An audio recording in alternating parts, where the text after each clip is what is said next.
वृद्धों के चार दुश्मन, बोलिए। वृद्धों के चार दुश्मन। पहला दुश्मन मेल न्यूट्रिशन, दूसरा दुश्मन वेट लॉस, तीसरा दुश्मन सार्कोपीनिया, चौथा दुश्मन फ्रेलिटी। वृद्ध लोगों को खाने पीने में रुचि कम हो जाती है, खाना कम कर देते हैं और कई बार खाना कम मिलता है उनको, तो मेल न्यूट्रिशन का शिकार होते हैं। तुमको ये सुनिश्चित कर लेना है कि अच्छा पौष्टिक भोजन 4 बार वृद्ध व्यक्ति को जरूर मिले, फल मिले, सब्जी मिले, दूध मिले, दही मिले, एडिक्वेट न्यूट्रिशन हो और हाइड्रेशन एडिक्वेट हो, पानी की कमी नहीं होनी चाहिए। वेट लॉस का सबसे बड़ा कारण है कि वो चलना फिरना बंद कर देते हैं। जब चलना फिरना बंद कर देते हैं तो डिसयूज एट्रोफी हो जाती है।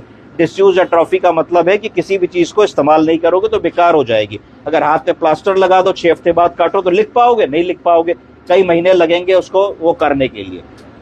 फिर आई फ्रेलिटी की बात। फ्रेलिटी का मतलब है कि जब हमने ये मान लिया कि अब हम बुजुर्ग हो गए, हमने कहा फ्रेल एल्डरली हो गए।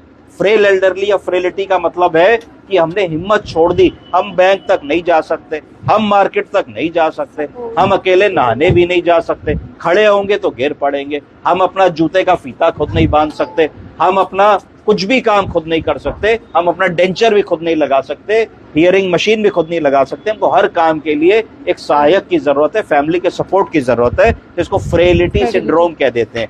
तो हर घर में हमने देखा होगा कि हमारे वृद्धों में एक न एक स्थिति ऐसी आती है जब वो बहुत ज्यादा फ्रेल होने लगते हैं। तो हमको पिक करना है कि देखो ये फ्रेल हो रहे हैं। तो फ्रेलिटी के बहुत सारे ऐसे कारण होते हैं जो रिवर्सिबल होते हैं, जिनको ठीक कर सकते हैं, तो उनको ठीक करने की कोशिश करनी चाहिए। खाली फ्रेलिटी को ये नहीं मान लेना चाहिए कि ये बुढ़ापे की वजह से हो रहा है। फ्रेलिटी बीमारी की वजह से भी हो सकता है, न्यूट्रिशन की वजह से भी हो सकता है, उसको हम ठीक कर सकते हैं। चौथी चीज आई सार्कोपीनिया, बोलिए। सार्कोपीनिया का मतलब है कि अगर आप एक बुजुर्ग आदमी को शीशे के सामने खड़ा करें तो आप देखेंगे कि उसके हाथ पैर पतले पतले दुबले दिखते हैं शरीर के मुकाबले। इसका मतलब है कि उस व्यक्ति का लॉस ऑफ मसल स्ट्रेंथ हो रहा है, लॉस ऑफ मसल मास हो रहा है और लॉस ऑफ मसल वॉल्यूम हो रहा है। तो तीनों चीजों को सार्कोपीनिया कह दिया जाता है। ये इसलिए होता है कि जब मरीज या व्यक्ति चलना फिरना बंद कर देते हैं, टहलना बंद कर देते हैं, सैर करना बंद कर देते हैं, बेसिक एक्टिविटीज में इन्वॉल्व नहीं होते, तो धीरे धीरे वियर एंड टियर होने लगता है बॉडी में और मसल खत्म होने लगती है। मसल खत्म होने से क्या होता है कि शरीर में सपोर्ट ही नहीं रहा, हम चल रहे हैं तो गिर रहे हैं, फिर हम धीरे धीरे छड़ी पे आ गए, फिर छड़ी के बाद वॉकर पे आ गए, फिर वॉकर के बाद हम स्ट्रेचर पे आ गए और हमारा एक्टिविटी एब्सोल्युटली जीरो हो गई। तो इतनी चीजें हम लोग को ध्यान में रखनी है कि ये अगर ध्यान रखेंगे तो हेल्दी एजिंग की बात करेंगे। एज क्या है और एजिंग क्या है?